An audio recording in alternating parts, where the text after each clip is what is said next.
Prévu pour ce 1er novembre 2025, le concours de la magistrature va se tenir dans un contexte où le Mali fait face à une grave crise de carburant. Les épreuves de ce concours se dérouleront à Bamako, centre unique, nécessitant un déplacement pour les candidats venant des régions. Alors que certains candidats disent être obligés d'y renoncer, faute de pouvoir relier Bamako avant la date des épreuves, d'autres par contre ont réussi à trouver une solution pour ces déplacements. Moi, quand même, j'ai analysé la situation, j'ai pu vraiment anticiper pour voir accompagner avant le jour J, pour pouvoir faire une réservation. Et concernant la compagnie, précisément la compagnie Sumatra, ce matin, j'ai pu faire une réservation pour demain. Pour pouvoir partir faire pour le concours, pour pouvoir me rendre à Bamako pour le concours. Déjà, les écoles et les universités sont fermées depuis le 27 octobre et ce jusqu'au 10 novembre. Certains candidats estiment que ce concours devrait être reporté pour les mêmes motifs. Le fait de reporter le concours, ça, je pense que ça c'est la solution idoine, quoi. C'est la solution idoine, ça va permettre aux gens et aux autres vraiment de se préparer moralement. Sinon, si le concours se déroule dans cette situation, donc ça sera un peu difficile. Donc, le fait de reporter, ça sera la solution idoine. Voilà. Inscrit dans le cadre du renforcement des capacités humaines du système judiciaire et de la modernisation de l'appareil judiciaire, ce concours vise à recruter 110 auditeurs de justice, dont 110 judiciaires et 30 administratifs. Alors que le pays fait face à une crise de carburant d'une rare intensité, le comité interministériel de gestion de crise et de catastrophe a tenu ce mardi sa réunion hebdomadaire sous la présidence du Premier ministre. La décision majeure annoncée avec cette rencontre est le déploiement de la police militaire sur le terrain avec pour mission de sanctionner tout comportement inapproprié observé chez les éléments des forces de l'ordre dans la distribution des hydrocarbures susceptibles de compromettre les efforts en cours. D'ores et déjà, certaines stations-service ont été réservées aux véhicules de transport public, notamment les Sotrama, taxis, bus interurbains, camions et tricycles, afin de faciliter la mobilité de masse et désengorger les points de vente. Une attention particulière est également accordée aux véhicules d'urgence, notamment les ambulances et les corbillards, pour garantir la continuité des services essentiels. Le comité a également annoncé des dispositions urgentes d'approvisionnement dans les capitales régionales fortement touchées, telles que Ségou, Mopti et Koutchala. La réunion du comité, si elle se veut rassurante, souligne surtout l'ampleur du défi car oui, cela fait plusieurs semaines que les stations-service connaissent des files interminables perturbant le transport, le commerce et la vie quotidienne des citoyens.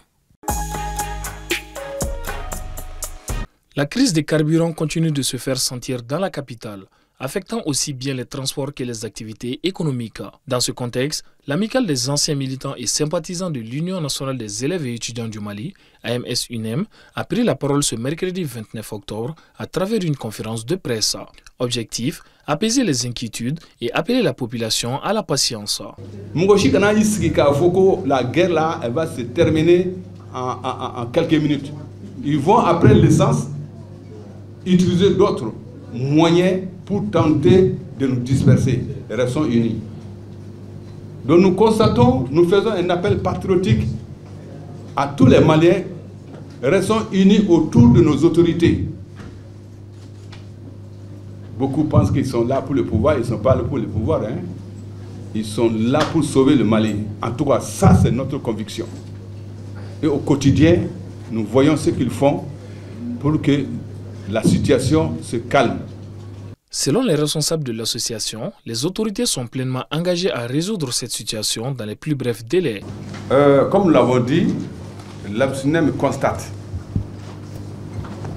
On a constaté que la crise est là. Nous rassurons. Nous sommes en contact avec les plus hautes autorités. Ils sont la plupart des camarades à nous, le ministre des Finances, le ministre du Commerce et tous les autres. Donc nous rassurons que ce sera un triste souvenir dans quelques temps. Une prise de parole qui se veut rassurante dans un contexte où les stations-service restent encore partiellement alimentées. L'espoir demeure quant à un retour à la normale dans les jours à venir.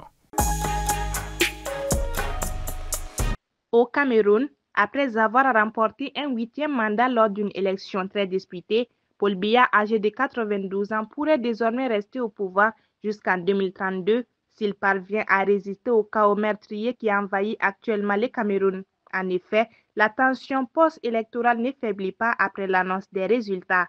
L'opposition conteste la victoire déclarée du chef de l'État sortant et déplore, je cite, un scrutin entaché d'irrégularités massives. Le gouvernement, lui, assume la transparence du processus et appelle au respect des institutions. À Yaoundé comme à Douala, un important dispositif sécuritaire est maintenu autour des lieux stratégiques. Les rassemblements non autorisés sont rapidement dispersés par les forces de l'ordre. Plusieurs arrestations, des morts et des blessés ont été signalés ces dernières 48 heures, a reconnu le ministère de l'administration territoriale. Le candidat Issa Chiroum du Front pour le salut national du Cameroun, FSNC, s'est autoproclamé vainqueur de ce scrutin le 14 octobre 2025 en violation des dispositions du code électoral. Dans la foulée, ces partisans ont organisé de violentes manifestations dans plusieurs localités de notre pays. Il convient de signaler qu'au cours de ces attaques criminelles, certains assaillants ont perdu la vie.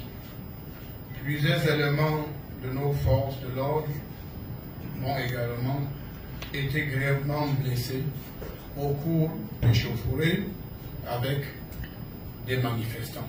L'Union européenne invite les autorités camerounaises à identifier les responsabilités, à faire preuve de transparence et à faire justice afin de lutter contre les recours excessifs à la violence et les violations des droits humains. L'opposition annonce des recours devant le Conseil constitutionnel et réclame la publication détaillée des procès-verbaux bureau par bureau. En sport, les 12 nations qualifiées sont déjà connues pour la prochaine CAN féminine. Les matchs de qualification se sont fermés mercredi 28 octobre. Le Mali, à l'instar d'autres pays, ne verra pas les prochaines phases.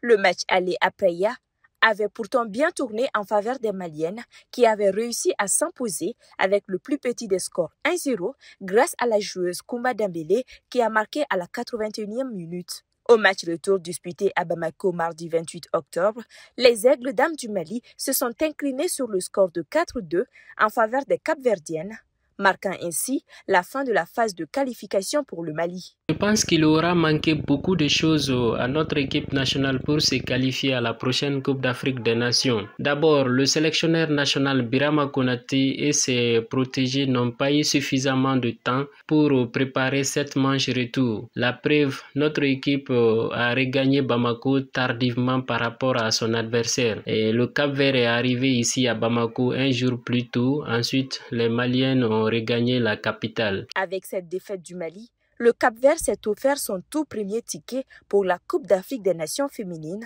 prévue en 2026 au Maroc. Malgré le doublé d'Oumoukone pour le Mali, les nôtres n'ont pas pu l'emporter. Je pense que le Cap-Vert mérite largement sa qualification. Il n'y avait vraiment pas photo entre les deux sélections. Les Cap-Verdiennes ont certainement tiré les enseignements après avoir perdu la manche aller à domicile sur le score de 1-0. Au retour, elles avaient à cœur vraiment d'arracher cette qualification. Elles ont été combatives, elles ont été réalistes sur le terrain plus que les Maliennes. À noter que l'équipe du Mali était en route pour sa 9e participation à une Coupe d'Afrique des Nations féminines.